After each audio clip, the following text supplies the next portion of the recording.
A short time ago, the United States military began major combat operations in Iran. Our objective is to defend the American people by eliminating imminent threats from the Iranian regime, a vicious group of very hard, terrible people. Its menacing activities directly endanger the United States, our troops, our bases overseas, and our allies throughout the world. For 47 years, the Iranian regime has chanted death to America and waged an unending campaign of bloodshed and mass murder, targeting the United States, our troops, and the innocent people in many, many countries. Among the regime's very first acts was to back a violent takeover of the U.S. Embassy in Tehran, holding dozens of American hostages for 444 days. In 1983, Iran's proxies carried out the Marine barracks bombing in Beirut that killed 241 American military personnel. In 2000, they knew and were probably involved with the attack on the USS Cole. Many died. Iranian forces killed and maimed hundreds of American service members in Iraq. The regime's proxies have continued to launch countless attacks against American forces stationed in the Middle East in recent years, as well as U.S. naval and commercial vessels in international shipping lanes. It's been mass terror, and we're not going to put up with it any longer. From Lebanon to Yemen and Syria to Iraq, the regime has armed, trained, and funded terrorist militias that have soaked the earth with blood and guts. And it was Iran's proxy, Hamas, that launched the monstrous October 7th attacks on Israel, slaughtering more than 1,000 innocent people, including 46 Americans, while taking 12 of our citizens hostage. It was brutal, something like the world has never seen before. Iran is the world's #1 state sponsor of terror and just recently killed tens of thousands of its own citizens on the street as they protested. It has always been the policy of the United States, in particular, my administration, that this terrorist regime can never have a nuclear weapon. I'll say it again. They can never have a nuclear weapon.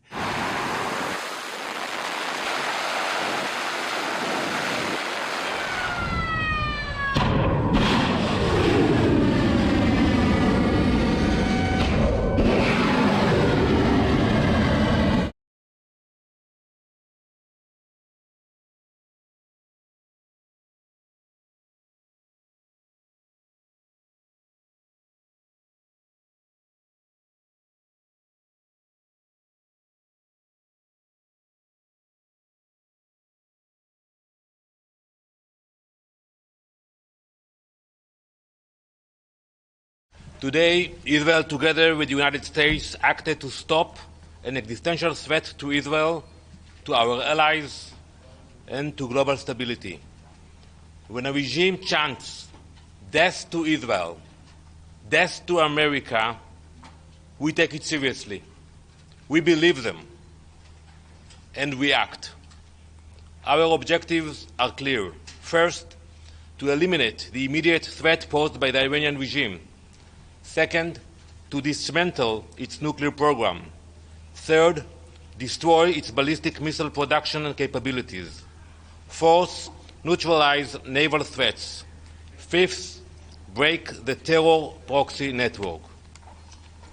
Today, unfortunately, we have heard condemnations from some members of this Council and from the UN Secretary General.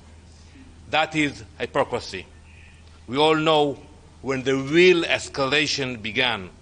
It began when the Iranian regime armed proxies across the region, when it expanded missiles and drones, when it advanced its nuclear program in violation of all its commitments, and when it brutally slaughtered its own people.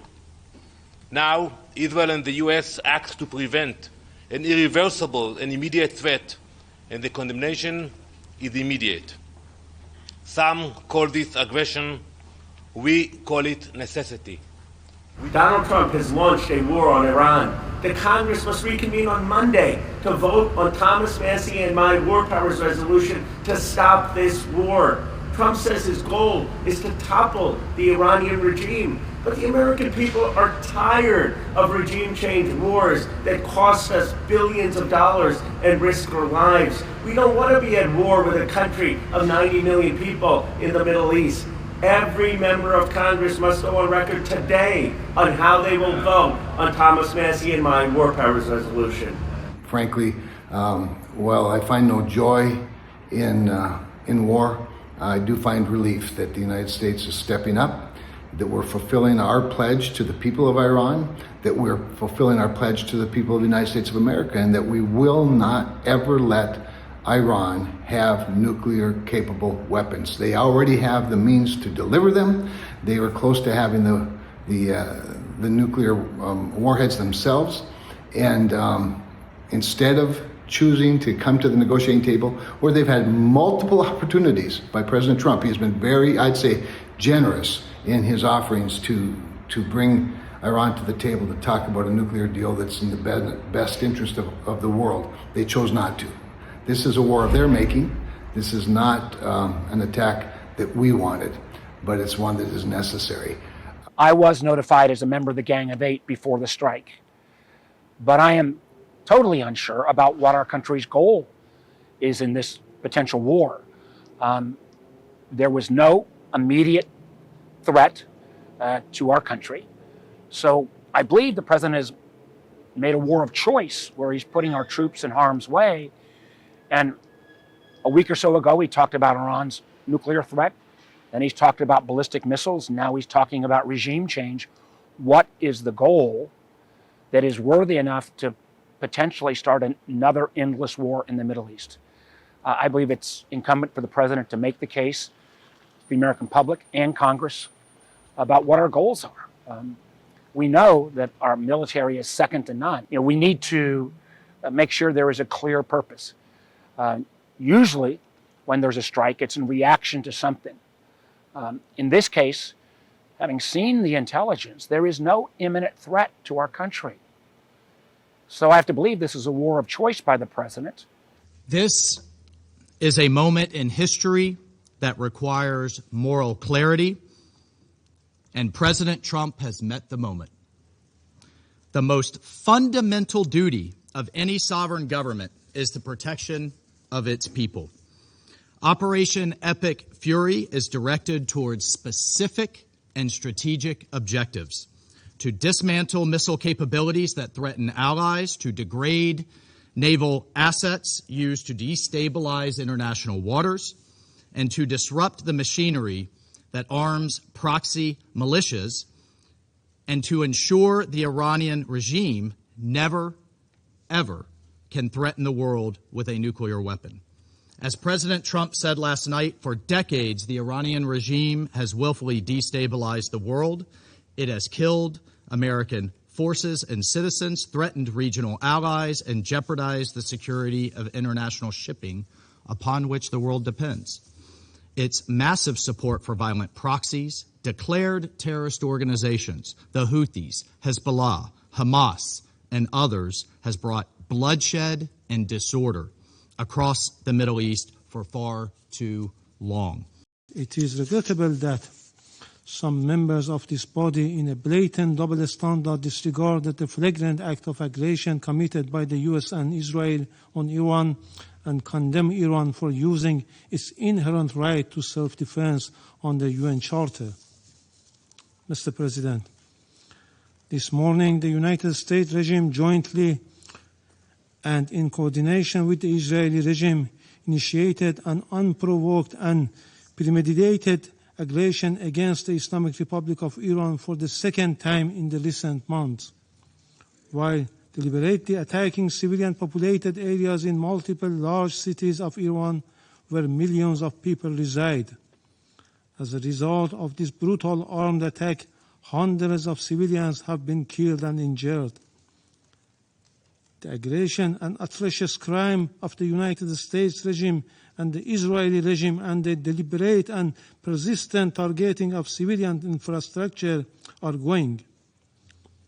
In addition to the numerous civilian residential buildings, the aggressors have also targeted a school in the city of Minab, Hormozgan province, killing more than 100 children. The number of innocent civilians continues to rise. This is not only an act of aggression, it is a war crime and a crime against humanity. Over the past 36 hours, the United States and its partners have launched Operation Epic Fury, one of the largest, most complex, most overwhelming military offensives the world has ever seen. Nobody's seen anything like it. We have hit hundreds of targets in Iran, including Revolutionary Guard facilities, Iranian air defense systems. Just now it was announced that we knocked out 9 ships plus their naval building, all in a matter of literally minutes. Iran's formerly supreme leader, Ayatollah Khamenei, is dead. This wretched and vile man had the blood of hundreds and even thousands of Americans on his hands and was responsible for the slaughter of countless thousands of innocent people all across many countries. Last night, all over Iran, the voices of the Iranian people could be heard cheering and celebrating in the streets when his death was announced. The entire military command is gone as well, and many of them want to surrender into saving their lives. They want immunity. They're calling by the thousands. Combat operations continue at this time in full force, and they will continue until all of our objectives are achieved. We have very strong objectives. 2 days ago, under the direction and direct orders of President Donald J. Trump, the Department of War launched Operation Epic Fury, the most lethal, most complex, and most precise aerial operation in history. For 47 long years, the expansionist and Islamist regime in Tehran has waged a savage, one-sided war against America. They didn't always declare it openly, except for their constant chants of death to America. They did it through the blood of our people. Car bombs in Beirut, rocket attacks on our ships, murders at our embassies, roadside bombs in Iraq and Afghanistan, funded and armed by Iranian Quds Force and IRGC killers. Today, the United States military continues to carry out large-scale combat operations in Iran to eliminate the grave threats posed to America by this terrible terrorist regime. Following our obliteration of Iran's nuclear program in Operation Midnight Hammer a short while ago, we warned Iran not to make any attempt to rebuild at a different location because they were unable to use the ones that we so powerfully blew up. But they ignored those warnings and refused to cease their pursuit of nuclear weapons. In addition, the regime's conventional ballistic missile program was growing rapidly and dramatically, and this posed a very clear, colossal threat to America and our forces stationed overseas. The regime already had missiles capable of hitting Europe and our bases, both local and overseas, and would soon have had missiles capable of reaching our beautiful America. The purpose of this fast-growing missile program was to shield their nuclear weapon development and make it extraordinarily difficult for anyone to stop them from making these highly forbidden by us nuclear weapons. We were the ones that were complaining. We were the ones that wanted it stopped. But everybody was behind us. They just didn't have the courage to say so. An Iranian regime armed with long-range missiles and nuclear weapons would be an intolerable threat to the Middle East, but also to the American people. Our country itself would be under threat, and it was very nearly under threat. I was very proud to have knocked out the Iran nuclear deal by President Barack Hussein Obama, that was a horrible, horrible, dangerous document. They would have had nuclear weapons 3 years ago, and they would have used them. But I'll not let that happen.